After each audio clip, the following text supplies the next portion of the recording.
BRS అధినేత కల్వకుంట్ల చంద్రశేఖరరావుకి సామాన్యుడి లేఖ.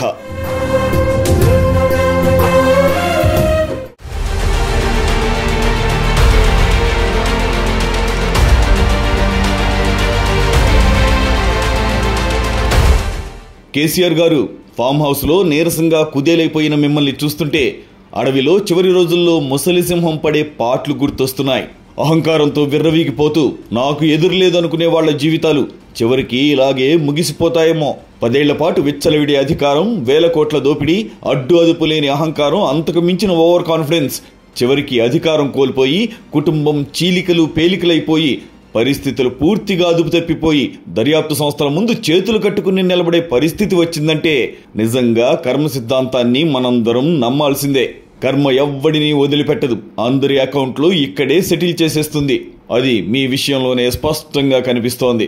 మీ సొంత ఇంటి శుద్ధపూస కల్వకుంట్ల కవిత, మా బావ హరీష్ రావు, మా పిన్ని కొడుకు సంతోష్ రావు వేల కోట్లు దోచేశారని ఓపెన్ గానే చెబుతుంటే 10 ఏళ్ల పాటు మీ కుటుంబం ఎంత అరాచకం చేసిందో అర్థమవుతుంది. అక్కడికేదో మీరు మంచోళ్లు, హరీష్ రావు, సంతోష్ రావు మాత్రమే నీచులు అన్నట్లుగా కవిత ఉపన్యాసాలు చెప్తుంటే మరి ఆశ్చర్యం కలుగుతుంది. వాళ్ళిద్దరూ మీ అండ చూసుకుని కదా రెచ్చిపోయింది. వాళ్ళిద్దరూ మాత్రమేనా మీరంతా తెలంగాణ సంపదని ముక్కలు ముక్కలుగా చేసుకుని అనుభవించారు కదా. మీరు, మీ కొడుకు, కోడలు, కూతురు, మేనల్లుడు, తోడల్లుడి కొడుకు తెగబడి తెలంగాణను ఇంతగా దోచుకున్నారా అని అందరి చేతులు గుండెలపైకి వెళ్లిపోతున్నాయి.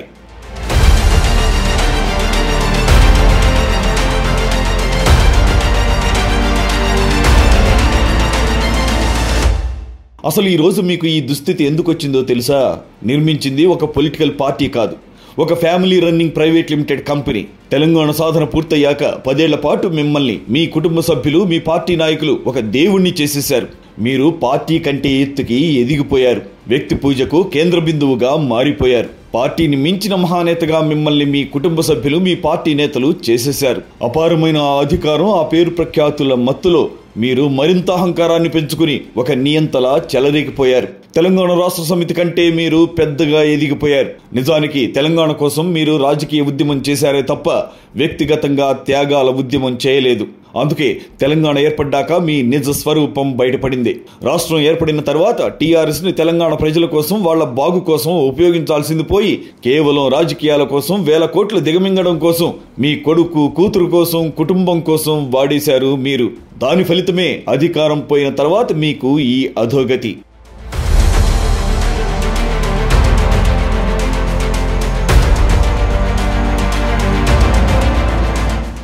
అవసరం లేకపోయినా ఎమ్మెల్యేని సంతలో పశువులు కొన్నట్లు కొన్నారు. అదేంటంటే ఇక్కడ మేము అహోబిల మఠం నడపడానికి రాలేదు, రాజకీయాలు చేయడానికి వచ్చామని కాళ్ళుప్పుకుంటూ అహంకారంగా సమాధానం చెప్పారు. ఇప్పుడు మీ రాజకీయ శత్రువులు మాత్రం అహోబల మఠం నడుపుతారా? వాళ్ళు రాజకీయాలే చేస్తున్నారు. తెలంగాణ రాష్ట్రం ఏర్పడిన తర్వాత ఇది ఉద్యమ పార్టీ అన్న విషయాన్ని మీరు మర్చిపోయారు. తెల్లారి లేచిన దగ్గర నుంచి పార్టీ నేతలు, కుటుంబ సభ్యులు, మీ వంది మాగదులు మిమ్మల్ని ఒక జాతిపితగా, దేవుడిగా కీర్తిస్తూ భజన చేస్తుంటే మురిసిపోయారు. చివరికి పార్టీ మీ చుట్టూ మాత్రమే అల్లుకుపోయింది. అందుకే ఇప్పుడు చిగురుటాకులా వణికిపోతోంది. మీరు బలహీనపడగానే పార్టీ దానంతట అదే కుదేలైపోతోంది.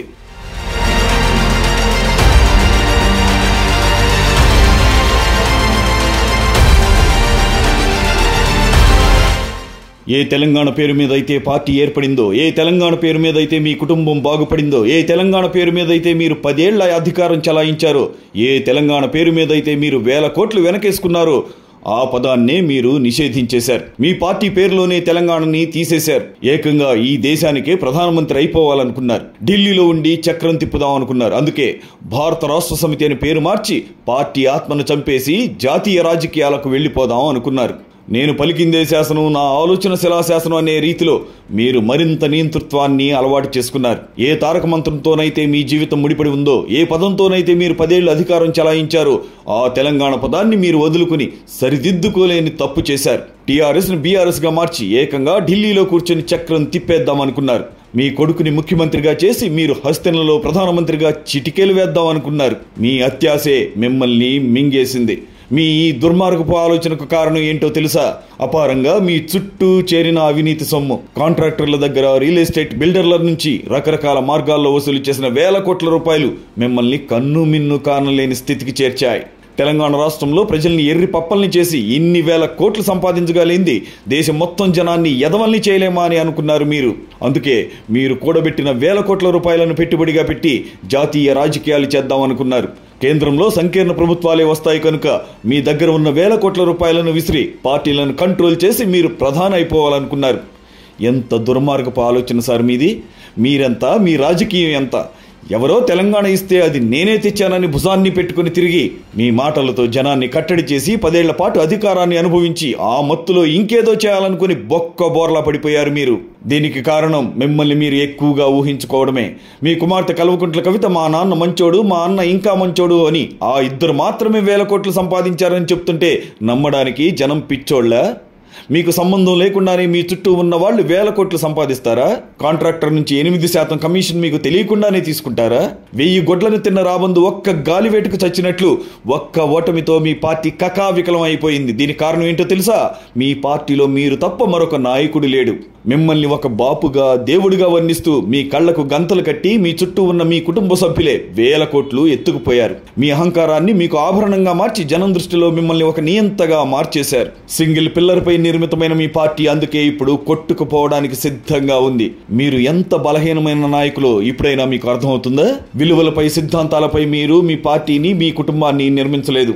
అందుకే మీ కుటుంబానికి విలువలు లేవు, మీ పార్టీకి సిద్ధాంతాలు లేవు. కేవలం ఉన్నదల్లా మీ ఫోటో మాత్రమే. అది చూపించే ఈ 10 ఏళ్లు మీ వాళ్ళంతా బతికేశారు. ఇప్పటికీ మీ ఫోటో పెట్టే రాజకీయం చేస్తున్నారు. సిద్ధాంతాలు లేకుండా, విలువలు లేకుండా కేవలం రాజకీయం చేయడానికి మాత్రమే మేమున్నామని అహంకారంతో మిడిసిపడే మీలాంటి నాయకులు ఇప్పుడు చివరి రోజుల్లో ఎలా అయిపోతారో చూడండి. అసెంబ్లీ ఎన్నికల్లో బీఆర్ఎస్ పార్టీ ఓడిపోయింది. లోక్సభ ఎన్నికల్లో ఒక్క సీట్ కూడా రాలేదు. కూతురు జైలుకెళ్ళింది. ఇప్పుడు ఏకంగా పార్టీపై, కుటుంబంపై తిరుగుబాటు జెండా ఎగరేసింది. ఇంత సంక్షోభంలో కూడా మీపై జనానికి జాలి కలగడం లేదు. అధికారంలో ఉన్న కాంగ్రెస్ పై వ్యతిరేకత వస్తుందే గాని ఆ వ్యతిరేకత మీ బీఆర్ఎస్ పార్టీకి అనుకూలంగా మారటం లేదు. మీ పార్టీ నుంచి లీడర్లు బీజేపీకి, కాంగ్రెస్ కు వెళ్లిపోతున్నారు. అధికారాంతమున చూడవలే అయ్యవారి వైభవము అని చెప్పినట్లు అధికారం కోల్పోయిన తరువాత గాని నీ అసలు శక్తి సామర్థ్యాలేంటో మీకు తెలిసి రాలేదు. పార్టీని మించి మీరు ఎదిగిపోవడం పార్టీని ఇప్పుడు ముంచేయబోతోంది. ఇది మీకు మాత్రమే కాదు, వ్యక్తి ఆధారంగా నిర్మించే ప్రాంతీయ పార్టీలన్నింటికీ మీ చరిత్ర గుణపాఠం. రాజకీయ పార్టీలకు కావాల్సింది సిద్ధాంతాలు, వాటిని బలంగా అమలు చేసే వ్యక్తులే తప్ప వ్యక్తి పూజలు, భజనలు కావని జనం అందరికీ అర్థమైంది, మీకు తప్ప. ఇట్లు మీ సామాన్యుడు.